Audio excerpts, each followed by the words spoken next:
Upon graduating a year early from high school, Kayla decided to do some mission work before heading off to college. It's called Youth with a Mission. You go to a part of the world that your group feels led to go to, and after seeing true need, you can never say that you need anymore, because we live in a place where everything we need is provided.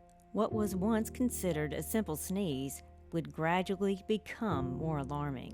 I sneezed in the shower, and it looked like someone had been murdered in our bathroom afterward, and that was the first time that I had a nosebleed. But I thought, I have a cold, it's normal, it's fine.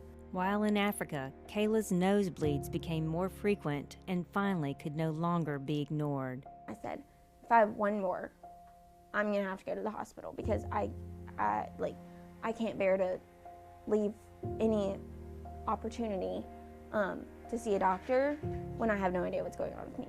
Now living in a foreign country, the doctors arrived with the results. We have no idea what's going on, but we do know that you don't need to go to Uganda, and honestly, you probably need to go home. Her mission would become more personal when her doctor delivered the unthinkable news. He sat us down in his break room at Brookwood and told us that he had found small, blue, round, cancerous cells in my bone marrow.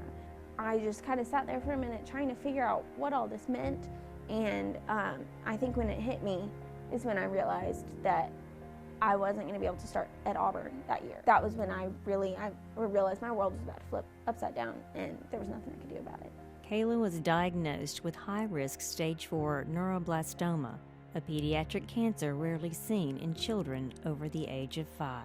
They have a standard protocol for people with neuroblastoma that they do. It takes about a year to 15 months, and I started on it and, had several deviations, but for the most part stayed on track. I was always improving, and when I got to the end of the 15 months, I went in for my scans, and they said, it's come back in your spine. Once again, the family found themselves asking the questions about next steps, yet having no clear path forward. More times than we could count, when we were talking about what's next, what should we do, where should we go from here, we'd heard the words, we don't know.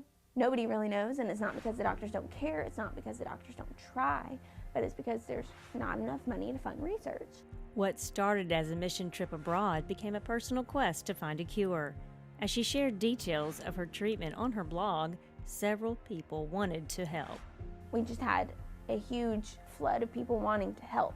We decided the best way that people could help is by giving money to research. Amazed at the overwhelming response, Open Hands and Overflowing Hearts was created to raise awareness and funds for childhood cancer research.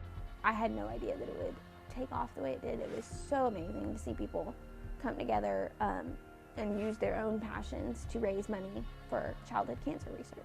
So how does Kayla find the strength to continue to fight childhood cancer? All you're doing is picking up your foot, taking a step, one day at a time. But you will find out that you can do way more than you ever thought you ever could.